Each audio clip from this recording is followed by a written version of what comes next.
提到低空經濟，你是不是和小編一樣，第一時間想到的是在陸地上貼地飛行？但寧德時代偏不走尋常路，硬是給 eVTOL 玩出了新花樣。最近在蘇州定山湖，寧德時代的生態夥伴風飛航空用低碳水上機場加 eVTOL 航空器的創新組合，讓蘇州這種沒有民用機場的城市也圓了一鍵起飛的低空出行夢。大家好，歡迎來到星球熱點，國家大事從不缺席，輿論場中抽絲剝繭，聚焦獨家中國資訊。點讚、訂閱加小鈴鐺，帶你用不一樣的視角讀懂中國故事。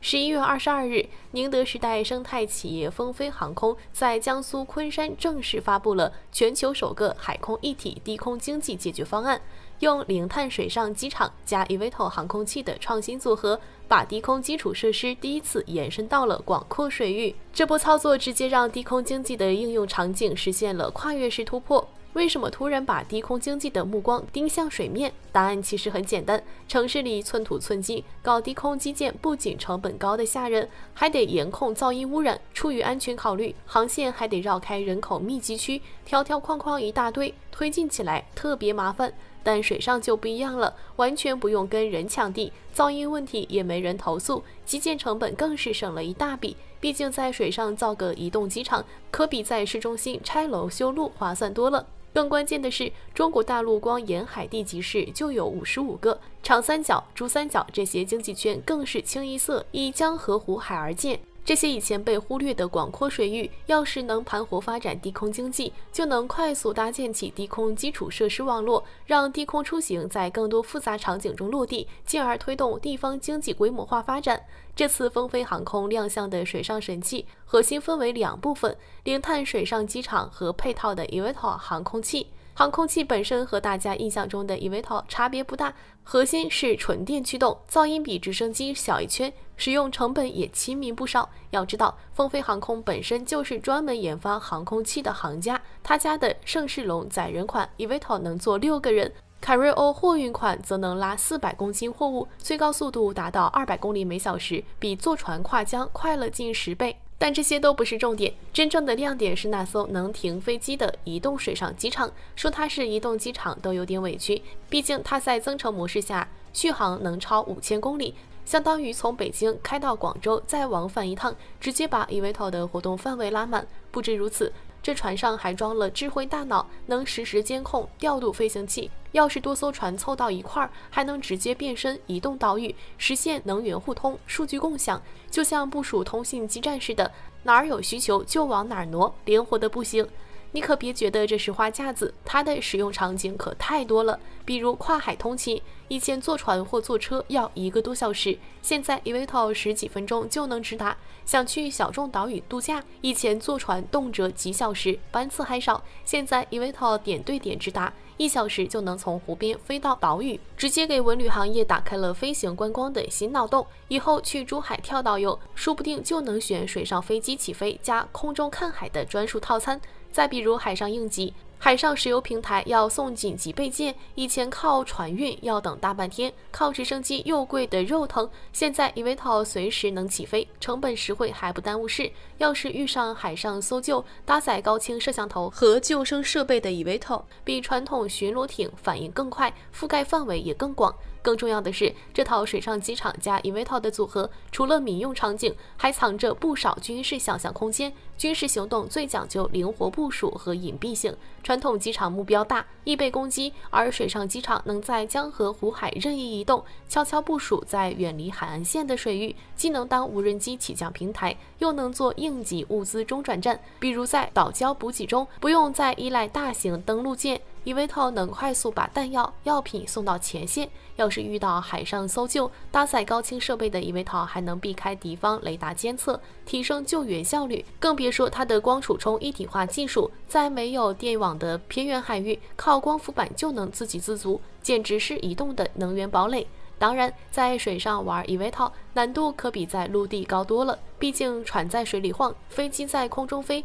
兩個活物要精準對接，堪比在顛簸的公交車上接乒乓球。更關鍵的是供電難題，總不能拉根電線跟着飛機飛吧？這時候，寧德時代的新能源基建狂魔屬性就藏不住了。零碳水上機場加 eVTOL 航空器這套系統的能源方案，全是寧德時代量身打造的。水上機場的甲板鋪滿了光伏板，大太陽一曬就能發電。船艙裡藏着大容量儲能電池，eVTOL落下來直接就能充電，滿電接着飛，一點不耽誤。風飛的 eVTOL 用的也是寧德時代的高安全電池，去年這電池還登上過春晚重慶分會場，在夜景裡飛圈的樣子，把科技感拉滿。說起來，寧德時代和風飛航空的合作早有鋪墊。2024年8月，寧德時代就砸了數億美元獨家投資風飛。今年11月聯手推出這套方案時，還在昆山電珊瑚完成了多機編隊飛行、散投物資演示，3架2噸級 eVTOL 從水上機場起飛，精準投下救生筏，連應急救援的場景都提前演練好了。風飛航空也不是什麼青銅玩家，能被寧德時代看中實力自然過硬。創始人田宇是有20多年經驗的老飛行員，手裡攥着300多項航空領域的專利，全球首款獲適航認證的電動運動飛機就是他帶隊搞出來的。自家的凱瑞歐更厲害，拿到了全球首個噸級以上 eVTOL 的適航3證，這種實打實的技術硬實力才是雙方合作的底氣所在。能玩得起這種黑科技，背後自然離不開寧德時代的硬實力。最近，寧德時代董事長曾毓群在行業演講裡喊出：“我們不僅要做世界第一，更要成為2.0版本的世界第一，及高質量發展的世界第一，要讓全世界尊重。”敢說這話，寧王的底氣可不是吹出來的。當前中國鋰電行業正處在高景氣週期，2025年上半年，中國企業儲能電池出貨量就達252吉瓦時，同比暴漲了109%，在全球佔比超90%。1到9月，國內新能源汽車銷量1119.60萬輛，同比增長了34.55%，帶動動力電池裝機量超500吉瓦時，同比增長了43.5%。作為行業龍頭，寧德時代的最新財報更是亮眼。2025年第3季度單季營收1041.86億元，同比增長12.9%，淨利潤185.49億元，同比暴漲41.21%，直接刷新了公司單季盈利紀錄。